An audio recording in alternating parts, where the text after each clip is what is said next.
ডাক্তারবাবু, হাঁসের ডিম খাবো না মুরগির ডিম খাবো? খুব সহজে বোঝানোর জন্য আমি এটাই বেছে নিই যে হাঁসের ডিম সাইজে বড়, আপনারা জানেন, অর্থাৎ 4টে মুরগির ডিমের সমান ইকুয়াল তার পুষ্টি এবং অসুবিধা 3টে হাঁসের ডিমে কিন্তু আপনারা পাবেন।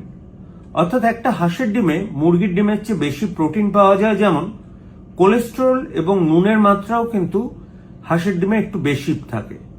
সুতরাং একদম ডিম খাবো না এটা তো ঠিক নয়।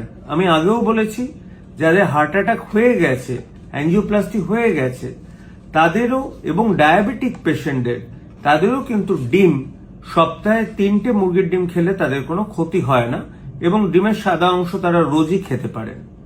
সেক্ষেত্রে হাঁসের ডিম আপনারা সপ্তাহে 2 দিন বা সপ্তাহে 1 দিন খেলেন, যার খেতে ভালো লাগে।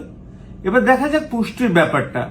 একটা হাঁসের ডিমে প্রায় 130 কিলো ক্যালোরি থাকে, মানে 130 ক্যালোরি। প্রোটিন থাকে প্রায় 9.9 গ্রাম, ফ্যাট কিন্তু প্রায় 10 গ্রাম থাকে। এটা আপনাকে একটু মাথায় রাখতে হবে। কার্বোহাইড্রেট 1 গ্রাম, ফাইবার খুব কম, সুগারও খুব কম। কিন্তু হাঁসের ডিমে যেটা মেন অ্যাডভান্টেজ, যেটা সাইজে বড়, এতে কিন্তু প্রোটিন এবং antioxidant, specially vitamin D, selenium, এগুলো কিন্তু মুরগির ডিমের চেয়ে অনেক বেশি পরিমাণে থাকে।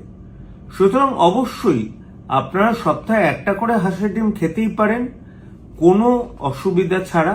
আর যাদের কোনো অসুখ নেই, তারা সপ্তাহে দরকার হলে 5 দিন হাঁসের ডিম খেতে পারেন, 7 দিন মুরগির ডিমের বদলে।